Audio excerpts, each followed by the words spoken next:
This is the Analysis in Chains with Nathan Williams and Neal Kieran.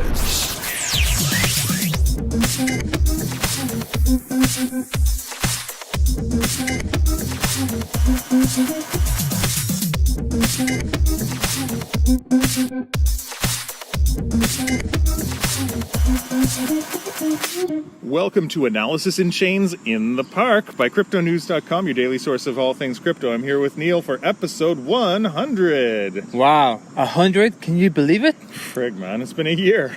How did we manage this? Yeah, it's kind of impressive. I'm not really one for sticking to projects, so this is a huge personal landmark. I'm going to put my resume on LinkedIn. You know, got to 100, 1 year, doing something. Well done, Neal. Yeah, well done. Same, you know, like there was a lot of points where I was like, oh, you know, when the hype sort of dies down and there's not as many listeners as the previous week, and then you're overwhelmed with things in the week, sometimes you think, well, am I going to continue with this? But we stuck through, and I'm really glad we did. Yeah, well, like, for me, this is a lot of fun. It's an evolving space. It's not going anywhere.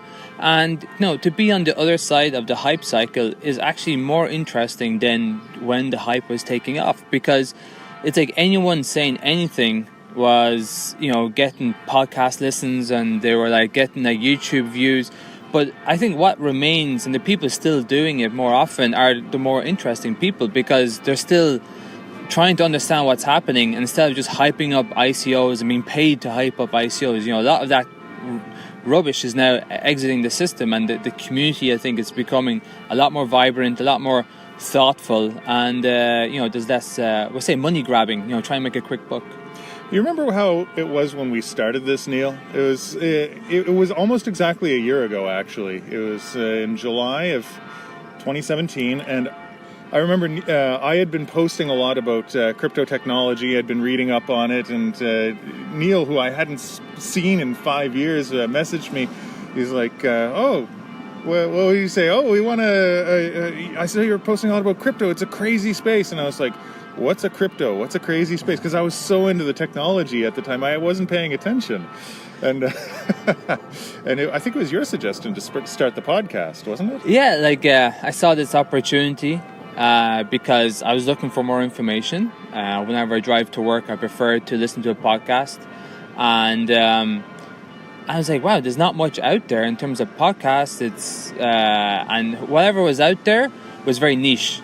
And some of it was very, very technical. And I was like, okay, well, I enjoy technology, but I want to understand market dynamics more. I want to understand who is buying into crypto. I want to understand what are these business models that are developing, as opposed to the ins and outs of actual blockchain technology.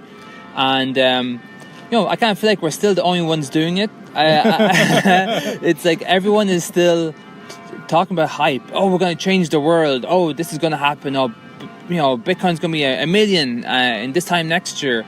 I think understanding market dynamics and the fundamentals that drive markets are extremely important, especially for those of us who like to buy into crypto, because, you don't want to just, throw your money at something and hope it goes up. It's important to understand, trends and why things will go up or if they will go down.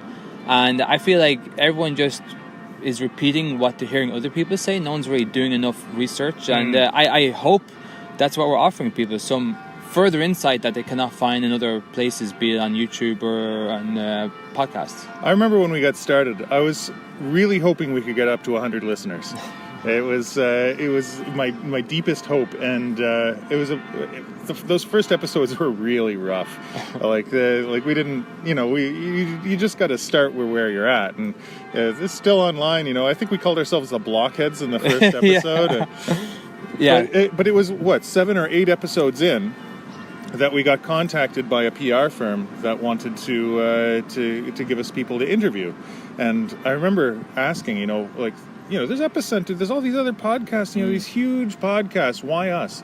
And they said, well, so many people are either really technical or just hyping coins, and it's nice to have someone that's trying to do analysis, and so that's why we kept with it. And Analysis in Chains was your idea, right? The name. Yeah, I was trying to think of a name that was kind of catchy and fun, and I was, what I was doing was I was going through so many common phrases, something that just seems natural, but had the word chain or block in it. And I don't know where I came across like the name Alice in Chains, but I was like, yeah, Alice in Chains, just have to change analysis and it becomes analysis in chains. And like that kind of rolls off the tongue. In a way, it sounds weird as a name, but at the same time, Alice in Chains is weird as a name of a rock band.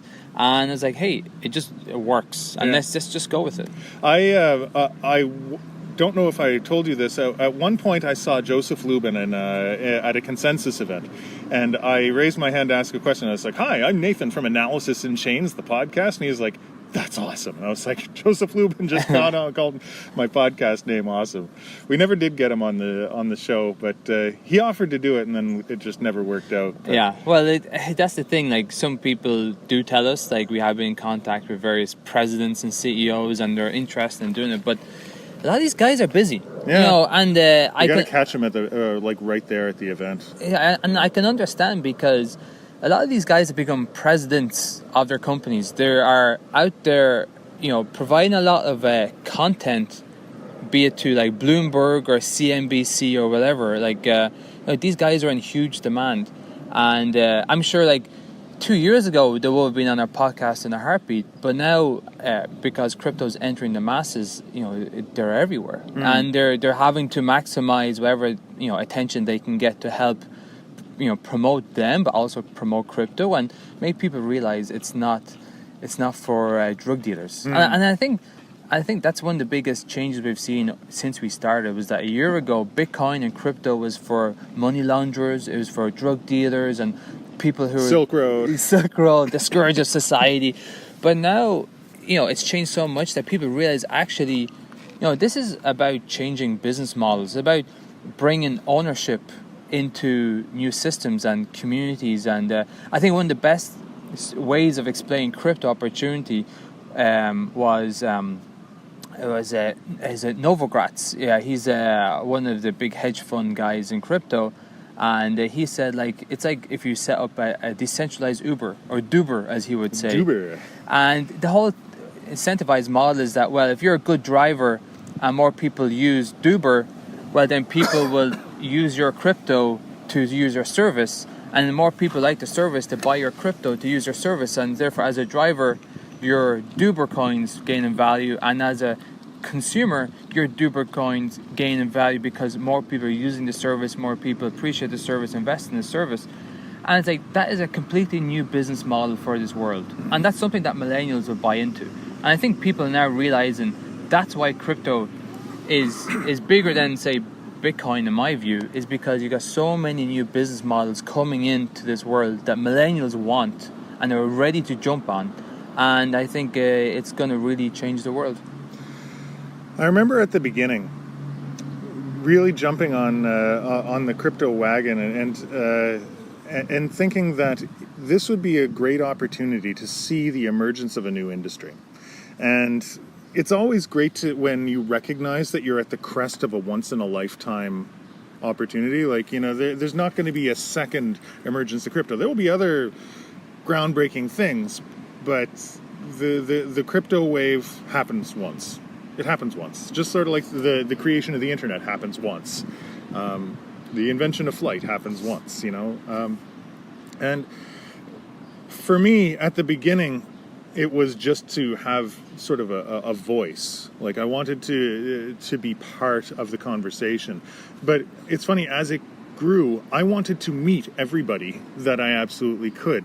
And I remember thinking, well, I meet people at events all the time. Some of them are important, and you shake hands with someone important at a meeting, and maybe you connect with them on LinkedIn, and then they'll never remember you again. Yeah, like, you never say anything again. But if you've done a podcast together, if you've talked together, you've actually done a project that you can promote, then you've done something together, and then I figured that would be a way they'd remember me, and I could actually, make friends with all of these people. And it seems to have worked so far. We've got like 40 people on this show. Yeah, I've never actually kept track, but I should probably look back and count them all. But you're right, it has been a great way of making connections. And then we've had listeners reach out to us, and they've helped with the podcast as well. and it's great to develop this community. And it's kind of like a down period at the moment because obviously the hype is dropped and it's in crypto's less in the news. But for sure we're going to see these communities evolve and grow over the years. And I think when the next hype cycle come around, and maybe when I say hype cycle, I mean like things go absolutely crazy in like maybe 4 or 5 years. It's like communities are going to be so large.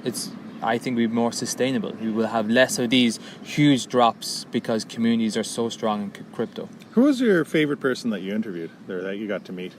I didn't interview as many as you. Yeah, but you had some high power people. Like you had Agalos. Yeah, I think he was my first one I interviewed, and I was like spent hours preparing because I was so nervous to do my first interview for a podcast. Doing your studying homework up nights. And he's part of IOHK and Cardano, and I was very intimidated at first, but these guys are all normal people, and they all want to see crypto succeed, and they want to see the communities grow, and everyone is so approachable. And what has been kind of weird was that you see all this fighting on Twitter and people bashing each other's coins, but the people behind the projects are all amazing people, so friendly, so open, and everyone just wants to be part of this community and wants to see it succeed. So, I would advise people to stop being keyboard warriors and just get involved in the community as opposed to just bashing people because, I think you would just get more out of crypto if you did that. Yeah. For me, I interviewed a lot more people just because I was more available. And there were some real highlights. Like I remember talking with some quite high profile people. I remember Kane Warwick from Haven Coin. That was really neat because he started the first exchange in Australia before moving on to trying to create a stable currency coin. And you're meeting with these people, and they're like, they're just really interested in trying to bring something new into the world. I remember interviewing the founder of Mithril, or the founder of Zilliqa, or the founder of Polymath, and trying to get an insight into the crypto scene in China or in Taiwan or in Canada, or and seeing like it's very different no matter where you go. Any low points in there that you can remember? Any negatives? Low points. It's hard to say. I think that being a part of crypto community with just this podcast, I'd say the low point definitely has just been the drop in prices because the community engagement kind of drops off, which is totally normal. And then all of these, podcasters and video bloggers I follow have dropped off their content as well. It's kind of sad to see because you kind of felt there's something special. And the thing is, I think what happened in 2017 may never be repeated. I think for a while there, we always thought it'd come back again. But it was so raw in 2017. Some of these websites were terrible that had like ICOs, and how you actually bought into the ICO was such a raw process. And I was like, I'm sending my Bitcoin into the ether here. I don't know what's going to happen. Will I really get coins back, as part of this investment? And now it's changed, become so much more polished and so much professional, which is great. But I kind of missed that rawness. And so what we experienced was so unique, so special, and it's sad to see it die down. But what's going to emerge long term is going to be so much more robust, so much more healthier, and I think it's going to be it's better. Ultimately, better change is good, but it was kind of sad to see that sort of period die away. Yeah, I think it's funny. I don't really have any low points with the podcast itself, but definitely the low points in general with crypto was when I tried to catch the falling knife, in January. It's like, I'll buy on the dip. Oh man, this thing is still going down. I didn't have that much money to lose, but still, it's like, eventually my crypto is going to go back up. Eventually. Yeah, well, for all of those people out there who are probably still a bit anxious about prices, it seems to be no different to, I think it was 2014. Like it took a while for things to come back up. And if you look at the documentary Banking on Bitcoin on Netflix, at the time when they were recording, some regulation was brought in and that hit prices, and then of course with the Mt. Gox hack and all this type of stuff, it always bounces back. And so crypto winters are great opportunities to learn more, because so many people have left. What's left is the core of crypto. Whoever's still involved, you're gonna learn more from them. Now's the time to sort of buy crypto. This is not financial advice, but if you want to enjoy crypto more, you can always buy now, because the risk is less and the upward opportunity is better. But it's not financial advice. Yeah, but we are not financial experts. We're two guys. but this time can be as much fun as the hype cycle. When everyone's going crazy, because you learn more and you develop better relationships, and it's still a good time. So, what are the high points that you remember from the past year, Neil? I would say the high points is like being inundated with emails during. That was cool. Yeah, when things were so intense, you're just getting non-stop emails from people wanting to be in the show, and and actually having a sponsor was like, oh my god, what the hell? We have a sponsor. Bankir was sponsoring us. That was really cool, but at the same time, it was like you knew things were just getting a bit out of hand at the time. And whenever I would go and look at, say, iTunes and podcasts, there's all of these new podcasts popping up, trying to do the exact same as us, and it was kind of like, wow, this is really taking off. And then as soon as it came, it disappeared very, very quickly. So it didn't last long enough. But it's going to come back. In terms of that sense of hype, I'm sure in a year's time people would be as excited as they were back then. I think a couple of the high points that come to my mind. Number one was when I started doing the live meetups. So what we do, we still do it. It's a once a month meetup in Berlin, and then we started one in San Francisco, and then one in London. And when I went to London to do the first live meetup, which right now I think is on pause, but when we went and did the first one, there was someone who came who's like, this is weird. I've been listening to you since your first episode, and now I'm meeting you in person. It's like meeting a celebrity. And I was like, seriously, me? but it was very cool, that there are people who have been listening to us for a while, and it's like we're part of each other's lives, and we're just chatting about crypto, and that was really a special moment for me. Yeah. I guess now's a good time to thank everyone that's has been listening to us. Yeah, and thanks for sticking with us. Yeah, it's like we really enjoy this. Yeah, we do our best to add value to your lives and help people understand things about crypto. Like when we do that, like Nathan has got great experience from the startup scene, and trying to do an ICO, like on his way to doing an ICO, and all the challenges to be able to share. That's awesome. And on my side, like I'm a research analyst by trade. That's what I do. So I love doing it for crypto, but also trying to help people understand what's really happening, because we feel there's so much hype and rubbish out there that we try to like carve through it and tell you what's really happening. Because there were so many scams for such a long time that it's important to have people who can guide you, without any interest, or not trying to like make money from you. So we hope we've added value to your lives, and we hope to continue it long into the future.